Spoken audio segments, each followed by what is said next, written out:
Hello, students. Welcome back to your School of English. So, in this video, we will address the following grammar rules in this YouTube channel playlist. So ముందుగా మనం parts of speech అనేది study చేద్దాం.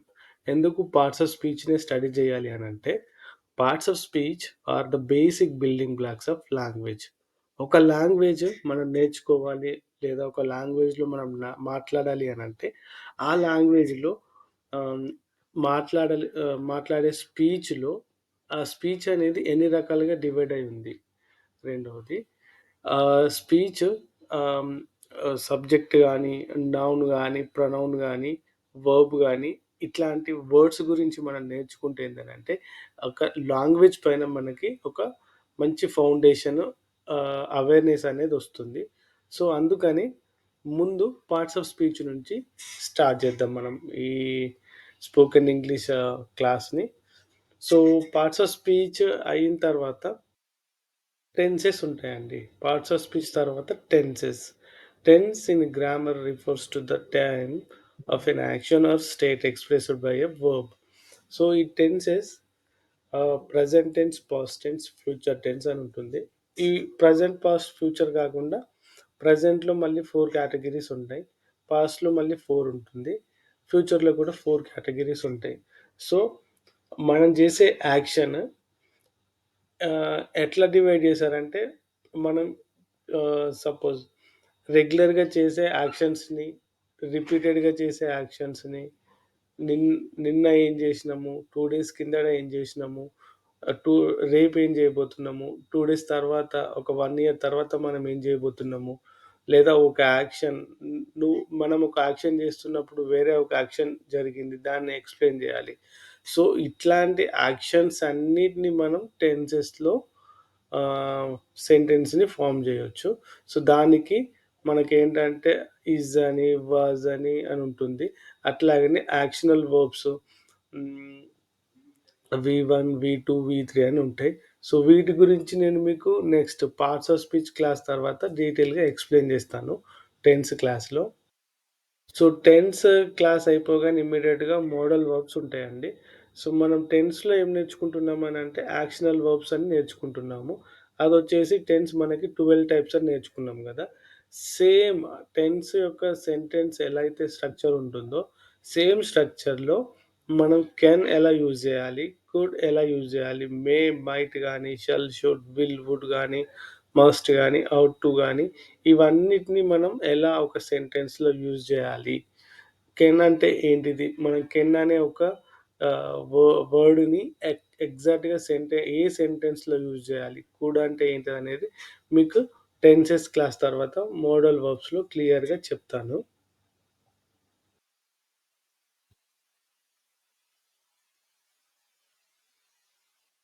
ఆ తర్వాత sentence structure ఉంటుందండి.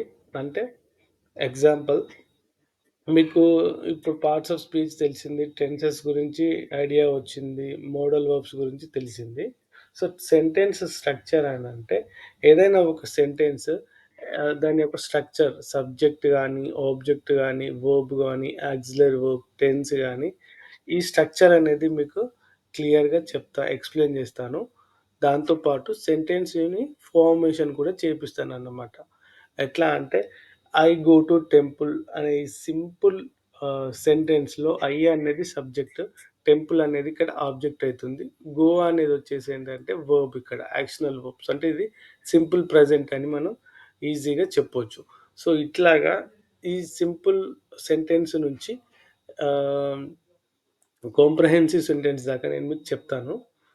Next vocabulary building. Vocabulary building వచ్చేసి నేను మీకు మోర్ దెన్ 2,000-3,000 వర్డ్స్ నేను మీకు నేర్పిస్తానండి ఈ యూట్యూబ్ ఛానెల్‌లో. ఆ తర్వాత స్పీకింగ్ స్కిల్స్ ఎట్లా మాట్లాడాలి? సెంటెన్స్‌ని మీరు ఫార్మేషన్ చేసిన తర్వాత మీ సొంతంగా సెంటెన్స్‌ని క్రియేట్ చేసి ఎలా మాట్లాడాలి? అనే దానికి నేను మీకొక గైడ్ చేస్తాను. తర్వాత రీడింగ్ కాంప్రహెన్షన్. ఇప్పుడు ఎగ్జాంపుల్ బుక్ ఉంటుంది. లేదా ఒక న్యూస్ పేపర్ ఉంటుంది. మనం జస్ట్ ఫాస్ట్‌గా చదువుకుంటూ పోతుంటే ఏం అర్థం గాదు. దానికి కొన్ని టిప్స్ అండ్ ట్రిక్స్ ఉంటాయి. అవి ఎలా ఫాలో అవ్వాలి. సో, ఎంత పెద్ద బుక్‌నైనా సరే, ఎంత పెద్ద సెంటెన్స్‌నైనా సరే, మనం ఎలా ఈజీగా అండర్‌స్టాండ్ జేసుకోవచ్చు అనేది నేను మీకు రీడింగ్ కాంప్రహెన్సేషన్‌లో చెప్తాను.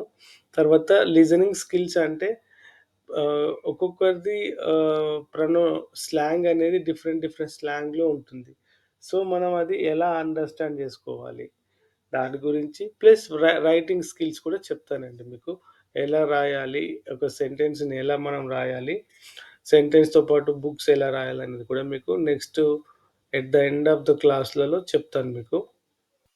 సో, ఈ వీడియోలో ఇప్పటివరకు నేనేం చేస్తాను, నేను మీకేం టీచ్ చేస్తాననేది చెప్పిన. సో, సేమ్ టైమ్ మీరు ఇంగ్లీష్ నేర్చుకోవాలి అనంటే మీరేం చేయాలి అనంటే, ఫస్ట్ పాయింట్ మీరు చేయాల్సింది, మీరెప్పుడైతే ఫ్రీగా ఉంటారో, మీ మైండ్ ఎప్పుడైతే ఫోకస్‌డ్‌గా ఉంటుందో, అప్పుడు ఈ యూట్యూబ్ ఛానెల్ ఓపెన్ చేసి క్లాసెస్ వినండి. మీరు 10 మినిట్స్ వింటారా? 5 మినిట్స్ వింటారా? లేదా 1 అవర్ వింటారా? అనేది this is up to you totally. కానీ మీరు క్లాస్ వినే టైంలో ఎటువంటి డిస్ట్రాక్షన్స్ అనేవి ఉండొద్దు. ఫస్ట్ పాయింట్ అండి. రెండో పాయింట్, మీరు క్లాస్‌కి అటెండ్ అయ్యే ముందే పెన్ను, పేపరు లేదా ఒక బుక్కు తీసుకొని రెడీగా ఉండాలి. నేను చెప్పే నోట్స్‌ని మీరు నోట్ చేయాలి. థర్డ్ పాయింట్, నేను నేను చెప్పే ప్రతి పాయింట్ క్లాస్ వర్క్‌ని చేయాలి. క్లాస్ వర్క్ అయిపోయిన తర్వాత నేనిచ్చే హోమ్ వర్క్‌ని కూడా తప్పకుండా చేయాలండి. హోమ్ వర్క్ కూడా. సో, హోమ్ వర్క్ చేస్తేనే మీకు ఇంప్రూవ్‌మెంట్ అనేది జరుగుతుంది. నేను ఓన్లీ క్లాసెస్ వింటా, నాకర్థమైతుంది, నాకు హోమ్ వర్క్ అవసరం లేదులే అనుకోవడం అంటే అదొక బ్లండర్ అది. సో, క్లాస్ వర్క్ చేస్తూ హోమ్ వర్క్ కూడా చేయాలి. హోమ్ వర్క్ చేసినప్పుడే మీలోని స్ట్రెంగ్త్, మీ నాలెడ్జ్ అనేది బయటపడతది. ఎంత ఉందేంటనేది. ఊరికే ఇప్పుడు ఎక్స్‌పెక్ట్ ఫ్రమ్ స్టూడెంట్స్ అని చెప్పిన. ఇది నాకు అర్థమై ఉండొచ్చు. కానీ ఇందులో మీకొచ్చే కొత్త వర్డ్స్ మీకు రాస్తేనే అర్థమైతది అది ఏంటిదనేది. రాస్తున్నప్పుడు ఎక్కువగా వర్డ్ గురించి థింక్ చేయడం అనేది జరుగుతుంది. ఓకే. సో, దట్స్ ఆల్ అండి today's class. Thank you very much for joining with me in this class. I hope to see you from next class. Be ready. Thank you guys. Bye.